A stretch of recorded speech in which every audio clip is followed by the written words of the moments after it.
Welcome everyone to our 42nd class of Shar Habitachan. I'm Benjamin, your host.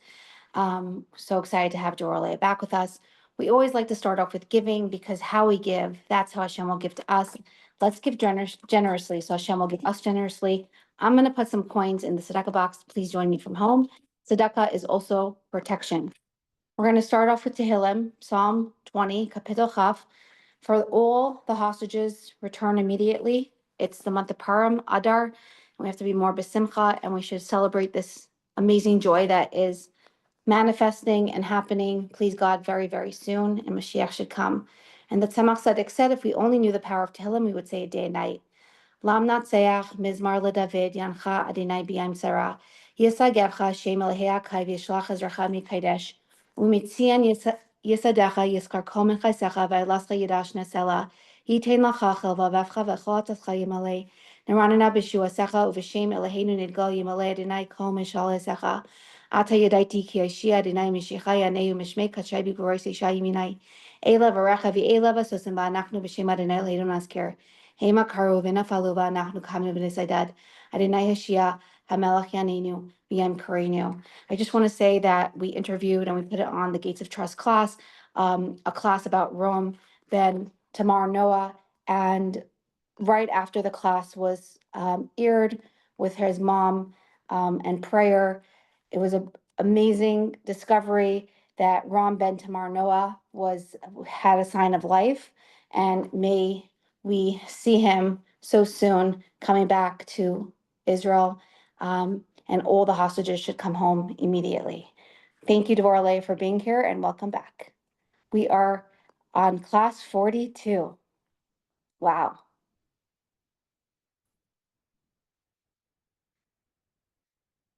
Hold on, we're just going to unmute.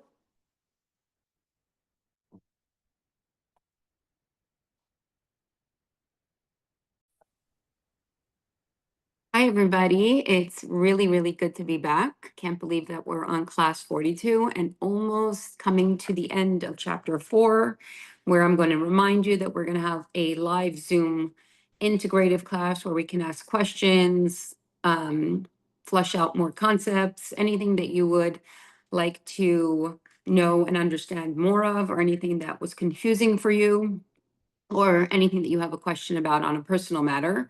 If you could please send them to Chaya, that would be amazing. So we have them before the class. We will also take live questions at the class.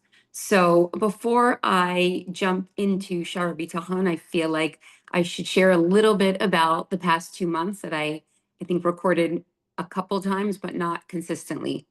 So for the past 2 months, Hashem has tested my Bitachon. So our family went on a vacation for Yeshiva week. We went to Asheville, North Carolina. It's the first time that my family has all been together in a long time, and it was really a very beautiful trip.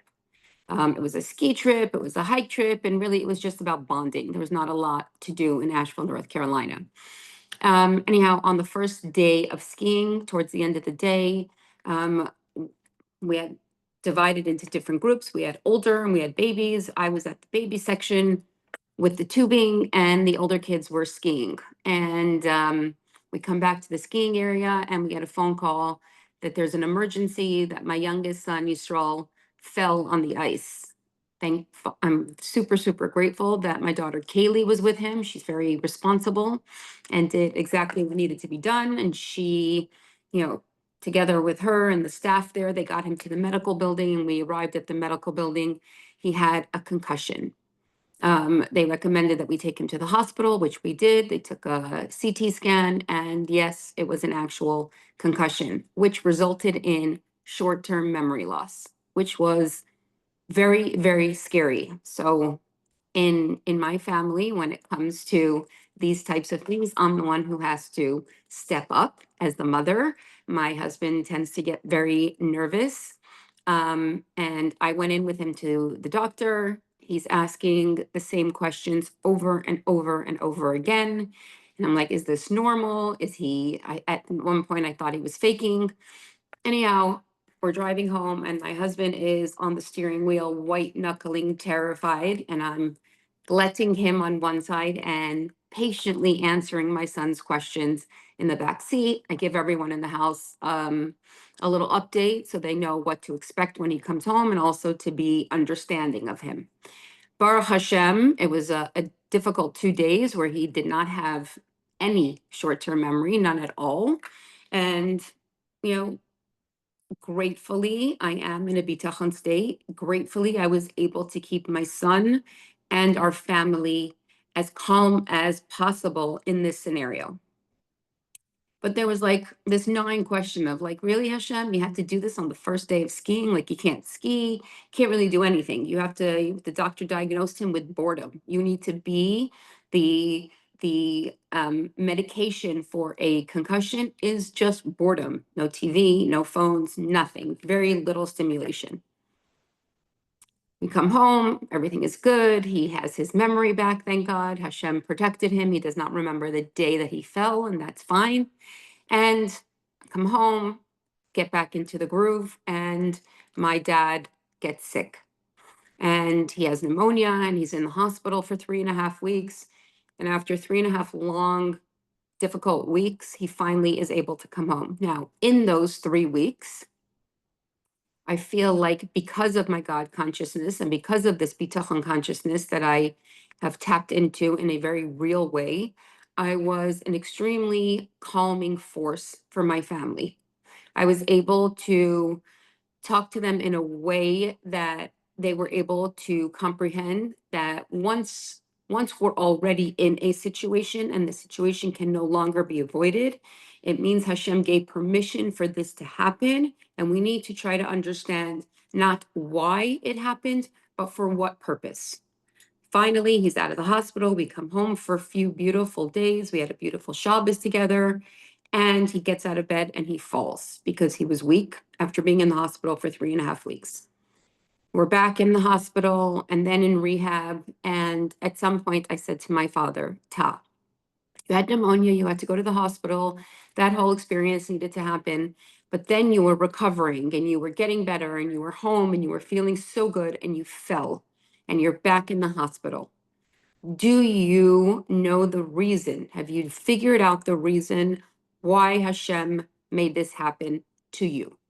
And of course, he had multiple reasons. He had 2 karkaftas in the hospital, which is men who have never, ever put on tefillin in their lives. He also had a nurse who walked into his hospital room. And my father's question to anybody who walks into his room or anywhere in his vicinity is, do you believe in God? Before they touch him, before they treat him, before they take blood, before they give him a pill, do you believe in God? I don't care which God it is. Do you believe in a God, one God? And I say to him, Ta, you're sitting in this, like there's like a little waiting area for visitation. And he's sitting wrapped in his talis and his white beard is showing out. And he says, do you believe in God? And I'm like, Ta, even if they don't believe in God, the answer is going to be yes, Rabbi. Like, who could possibly say no to you? And when I was questioning myself about my son's fall and his concussion, as soon as this happened with my father, I said, now I understand why my son had to fall. For me, I understand why he had to fall, because I needed to be able to tell my parents, this is everything that was happening is completely normal, and it will get better. We just have to be patient and do what we need to do, but it will get better. So I will say there were moments that, of course, I fell apart, because watching someone who for me is larger than life suffering and being somewhat helpless was very difficult to see. But there was really very little fear that, God forbid, something really awful would happen, because I know, and I kept telling my father, and he kept saying this to Hashem, I still have a lot to accomplish. We still have so much that we need to get done.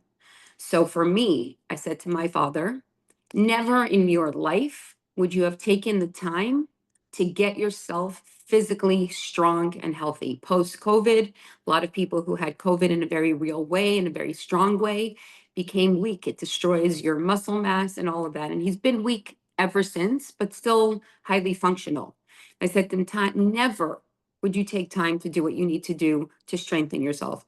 And now Hashem has forced you to take the time to be able to get strong so that the next segment of your life, you're able to be powerful and strong and do what you need to do for the Jewish people, for Hashem, and for our Rebbe. So I want to thank all of you for listening to my classes. It encourages me to continue learning and continue teaching it more and more. And every single time I learn it with different groups of people, I learn more and more. Each different person has their own story, their own narrative, their own baggage, we can say, of what they're coming to the table with. So each one brings up different points that not necessarily have we all thought about. And it just expands this book so much. So I'm very grateful for the gift of Bitochon, and I'm grateful to all of you for listening. So in chapter 4, we have been talking about all the different areas which require us to trust Hashem, and which areas we have to rely on ourselves and specifically not trust in Hashem for that. So we are now on the bottom of page 178, and we're going to be talking about reward in this world and in the world to come. So I'm first going to share a little story. There was this woman who gave birth, and the parents were given a terrible report from the doctors. She had a really awful genetic disease that she inherited from her mother. Now you can imagine when they said that, the mother had a tremendous amount of guilt because it was her genetics. Of course, she can't control that, but still the guilt was there. And they went in search of all different types of doctors, excuse me, to be able to help this little girl. And they hear about this one doctor who's running an experimental drug. And they finally get an appointment with him, and he says, yes, we're running this experimental drug, and your daughter is a candidate for it. But I just want you to know, she has to take 2 shots every single day. And the shots are big needles and extremely, extremely painful. And the wife says to the husband, we don't have a choice. This is the only possibility to heal this child. We have to do whatever we can. And the husband has a completely differing opinion. And the husband says, no, we're not going to do this horrible thing to our child and give her needles that hurt her every single day for the foreseeable future. We're going to move forward, and we're going to trust in Hashem. And you can imagine there's back and forth fighting between the husband and wife. One believes strongly to give this experimental drug, and the other says, absolutely not. I'm not going to put my child through that pain, and we're going to continue to have hope in Hashem. Fast forward, the little girl is 6 years old, and they're going for their next appointment for treatment. And they come to the Columbian Presbyterian Hospital to run their exams, and they're in the waiting room, and they see this woman with an 8-year-old little boy who's bald, and they realize that he has endometrial cancer, and he's going through treatment. Now, the husband and wife who are there with the 6-year-old little girl, they realize that they don't have money to pay for the parking. So they walk around to all the different people in the waiting room, and they're asking who has $10 that they can lend us and trust us enough that we will send you the money back. And they walk around the room from person to person. And you can imagine a child ward in the cancer unit is a horrific place to be. People are at a loss. People are struggling. They can't even hear what this woman is saying. And then she comes upon this couple that she noticed with the little boy. And she walks over to them, to the husband and wife, and she says, I need to borrow $10. Could you lend me $10? Now, this couple had in their pocket $500 that they saved and saved and saved. Part of it was for the doctor, and part of it was for their tuition for their other children. And the wife goes to open up her mouth and to say, no, we don't have the money. And the husband says, $10. You're here from far away. You probably need more than $10. So the wife says, actually, we very rarely come into the city. It's very far from us. And to be able to go back home and to do this other thing, we have to go to get visas for our family. And for us to take 2 Ubers back and forth would be very, very hard for us. But if you could give us the money for that, that would be amazing. And he takes out of his pocket $100 dollars and he gives it to them. And the wife looks at him and she's livid and she's scared. We've been saving this money. We needed to be able to pay the doctors. We needed to be able to do the tuition. Like, what were you thinking? And he says, there's a family in need right now, and we are going to help them. The family goes in with the little 6-year-old girl, and the doctors do the exams, and they look at this child, and they look at each other, and they call in doctors from all over the hospital. And they're like, this does not seem possible, but your scans are completely clean. Sorry, it was the son, the other one, the one who gave the money. Your son is completely clean. Now, this girl, the 6-year-old girl, also was helped. And at her 18th birthday, she related the story. Of course, the family who borrowed the money sent back $110 to the family. And why am I sharing this story with you today? What is it? We're all anxious, right? Our regular grounding, our regular footing is not where it normally was. When October 7th happened, they pulled the rug out from underneath us. And in order to be in a regular balanced state, we have to work that much harder to just be on level grounding. And when we hear stories like this and when we acknowledge them, right? We can hear a story like that and just say, oh, that's so nice. When you realize that there was a direct impact, there was a family who needed the money that they were saving. And the father said, no, we're going to give some of that money to another family to help them. And there was an immediate cause and effect. Immediately, and it doesn't always happen that way. This was a gift that they were able to see the actual immediate reward of what they did. But what we need to do in our lives is look for Hashem within nature.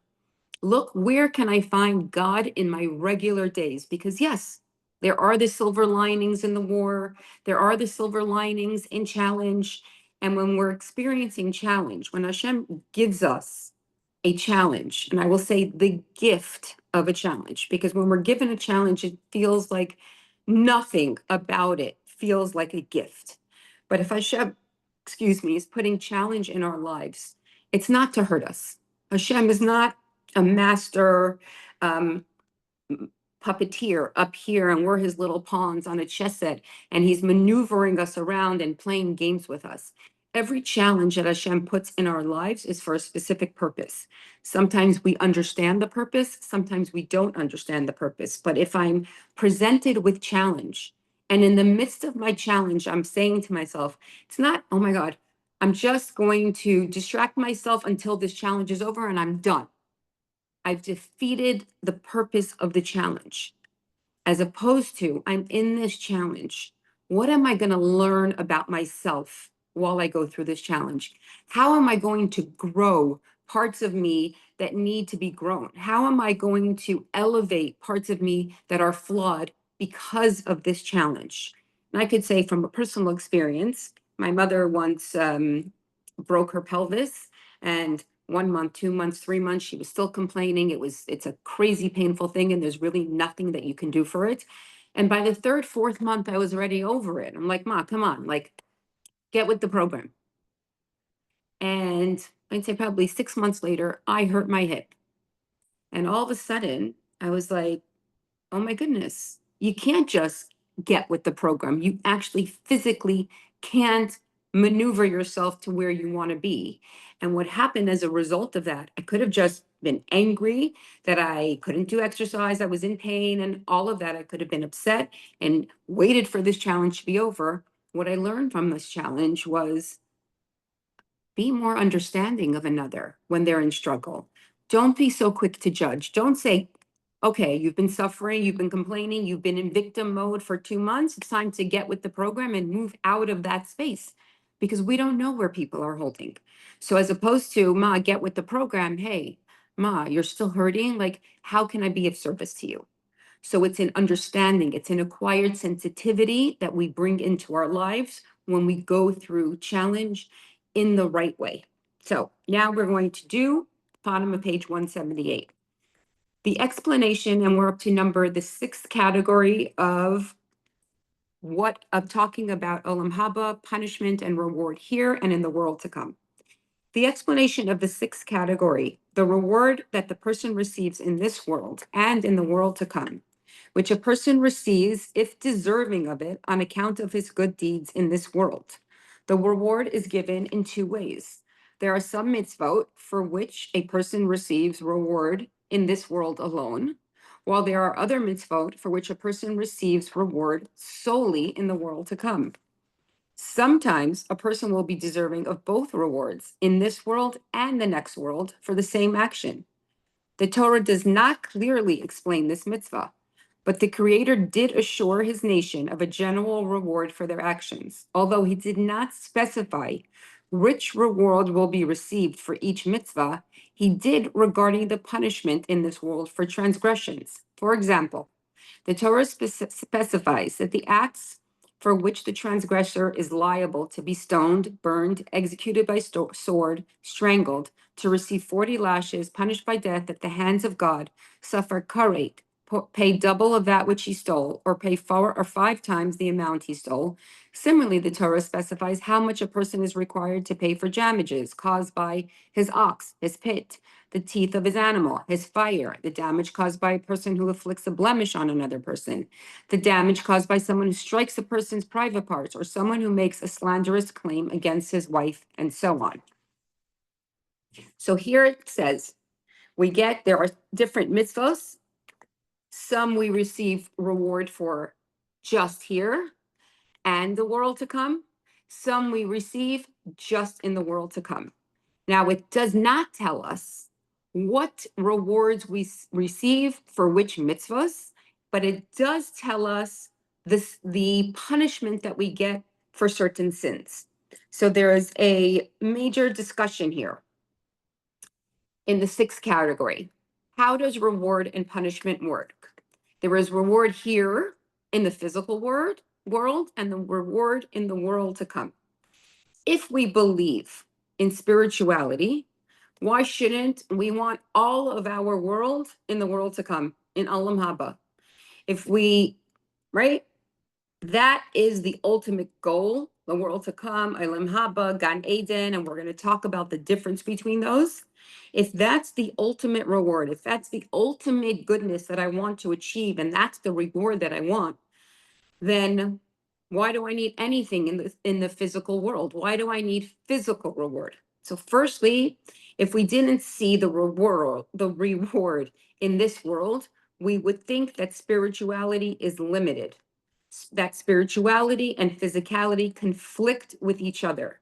And Hashem wants to show us that if we do spirituality, connecting to Hashem, studying Torah, doing mitzvahs, or we show a kindness to another and we want to strengthen our prayer, that spirituality permeates every fiber of our existence. Even in the physical realm, people are rewarded accordingly. Now, spirituality, physicality. So we want to make sure that we don't believe that spirituality and physicality are in conflict with each other. And the biggest proof of that, the biggest sign of that is, what is spirituality in my body? My neshama, my nefesh elokis, right? We each have a godly soul in our body. That is the spiritual part of self. The rest of me is my physical self. And the two mesh, they must work in tandem together. Without my body, my neshama cannot do anything. And without me tapping into my neshama, if I only pay attention to my physical body and my physical needs, I will become a very coarse person. I will end up doing behaviors that I should not be doing, that are not the right thing for me. Now, the Rambam tells us that we don't know what the reward is for the mitzvot, but we can infer the reward by the punishment. So if the punishment for something is kares, you're cut off from the Jewish people, then I can assume that the reward is that I have a strong place within the Jewish people. So his reason as to why we don't understand the reward that we get in Olam Haba is because if we do things because I'm afraid of punishment or I want reward, there's an ulterior motive there. I don't want to be punished and I want to receive reward. And that's why I'm connecting to Hashem, and that's why I'm doing the mitzvah. As opposed to, I want to connect to Hashem with my full heart. So yes, there are benefits to the mitzvahs that I do. When I help another, it makes me feel good. I'm happy with myself. I helped someone. But the reason that I'm doing the mitzvah is not so that I feel good about myself. The reason that I'm doing the mitzvah is only to connect to Hashem. So there's the specific effect of a mitzvah, right? I'm lighting Shabbos candles. I'm bringing light to the world. I'm putting on tefillin. I'm connecting to my source and I'm reminding myself about Hashem's existence. So that's the specific effect. And then there's the infinite effect, where I'm doing the mitzvah because God told me to, and I am fulfilling God's will. Now, when we talk about Hashem's will, what does that even mean? Does Hashem have a will? We talk about Hashem in anthropomorphic terms so that we as human beings can understand anything to do with God, because he's so vast and so great that we can't tap into that energy. So when we talk about Hashem, it'll say Hashem stretched out his arm. Hashem doesn't actually have a physical human arm. But in order for us to be able to relate to God and to understand what we're learning and what we're trying to implement into our lives, we understand Hashem in that way. So if the spiritual is greater than the physical, and the material reward is incomparable to the infinite spiritual reward that we're promised, why is there value in this world? So here we learn a very important thing. Torah and mitzvahs are not just a part of our lives. They are actually embedded in our life. The Torah affects every single part of us, not just our spiritual self, but also our mundane soul, our godly soul, and our physical soul, our animal soul. And Torah is one with Hashem. Just as Hashem permeates all of existence, the Torah gives life and brings good to all dimensions of our lives. That being said, if we only offered spiritual reward, it would seem that the Torah only impacts the world to come, and down here on this world, maybe God's here, maybe God's not here, but he's up there in those higher realms.